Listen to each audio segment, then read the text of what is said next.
Ultimately, I'm a white boy from London.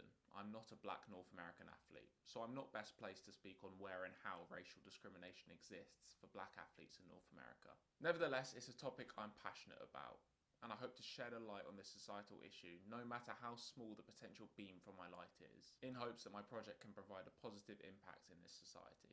Through conversations I've had with my black friends and fellow students at the university, whose perspectives are more telling and frankly more important in the context of this subject matter, the general message has been that racism still persists in the sporting world, but that while this racism can be blatant, it tends to be less outrageously flagrant and more subtle, compared to what black athletes have experienced throughout the history of sport in North America. Today, the marginalisation of black athletes through sport in North American society presents itself through sports discourse in mainstream media and even in racial biases in the medical industry. For instance, the mainstream media have contributed to irresponsible, baseless claims about innate black athletic superiority as an explanation for their domination of the top leagues in North America's most popular sports. Moreover, there is a noticeable contrast of the media's coverage of the irresponsible black athlete compared to the heroic white athlete.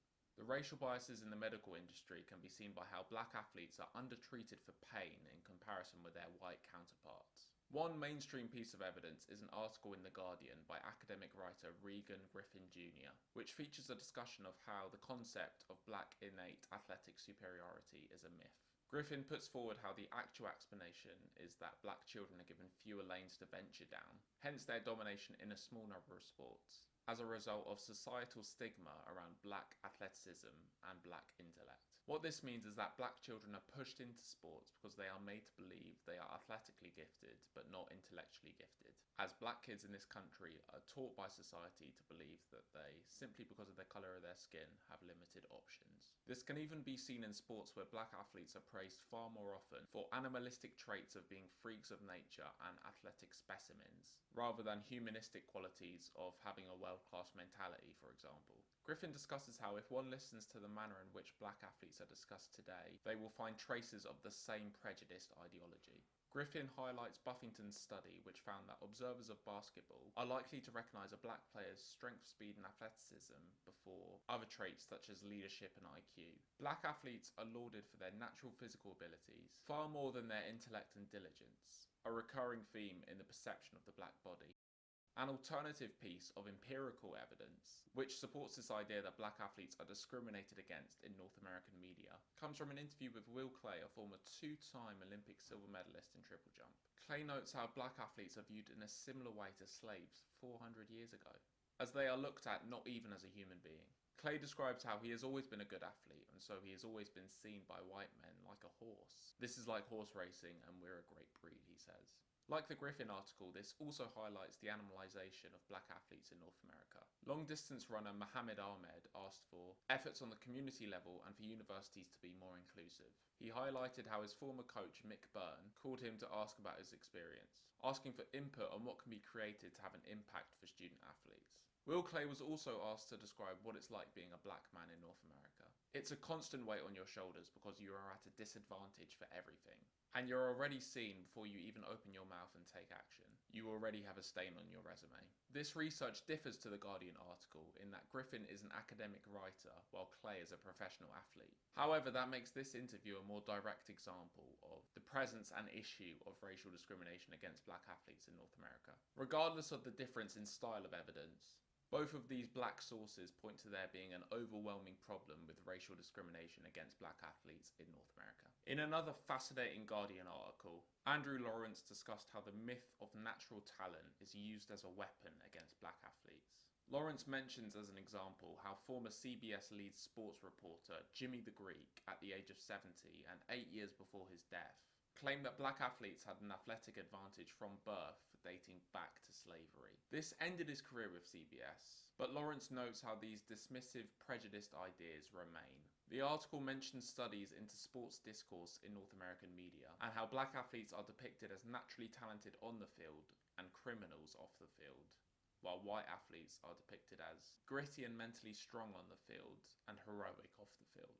Logan Huff also accumulated a range of medical studies to formulate a piece of research demonstrating how medical staff perceive black athletes as feeling less pain than white athletes due to racial biases and how this affects the treatment black athletes get. As Ethan Ewin highlighted in his undergraduate thesis on racism in American sport, this racism is systemic in institutions that are dominated by white elites and reinforce ideologies of white supremacy and black inferiority. Ewin focuses on how American sporting institutions like the NCAA exploit black athletes for massive profit. Terence A. Jordan completed his postgraduate thesis on how racial microaggressions impact black athletes, predominantly in collegiate sport in North America, bringing attention to the different ways in which racism is allowed to continue to thrive in modern North American society. These alarming examples of modern-day racial discrimination against black athletes in North America represent a continuation of history of racism in sport.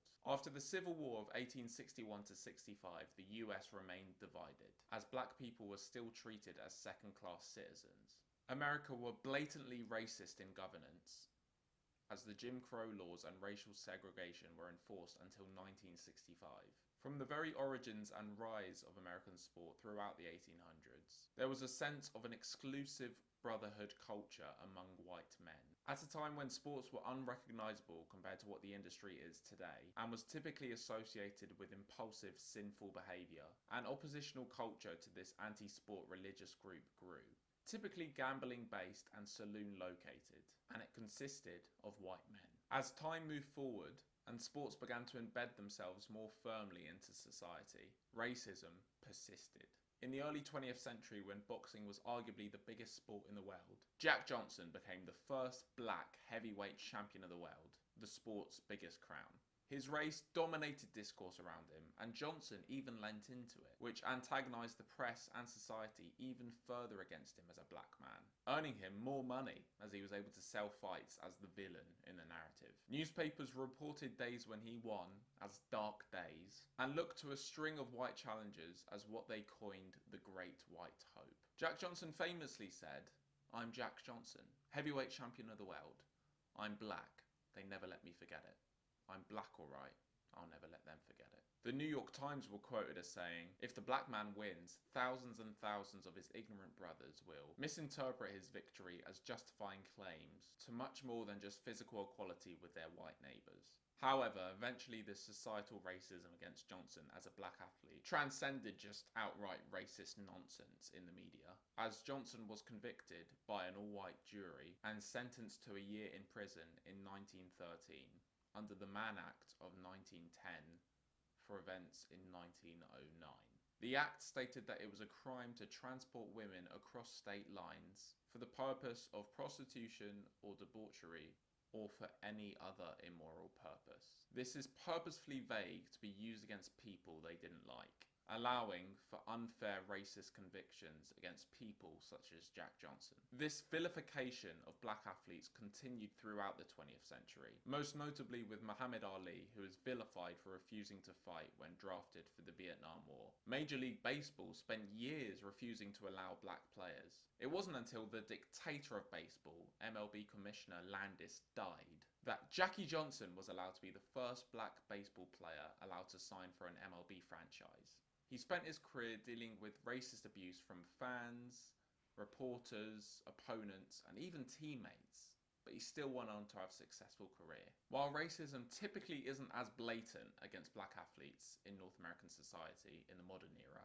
and more frequently presents itself in a subtle fashion, this doesn't mean that blatant racism has been eradicated. Colin Kaepernick was a quarterback who played for the San Francisco 49ers from 2011 to 2016, from the age of 24 to 29.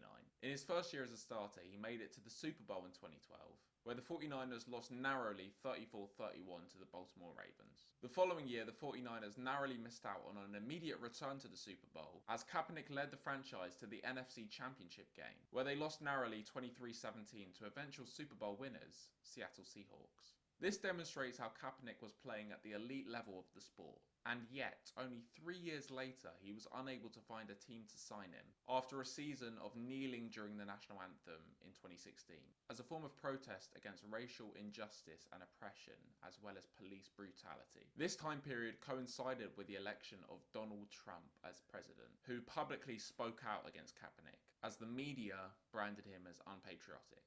All of these cases point to racial discrimination against black athletes being a prevalent aspect of sport in North America throughout its history.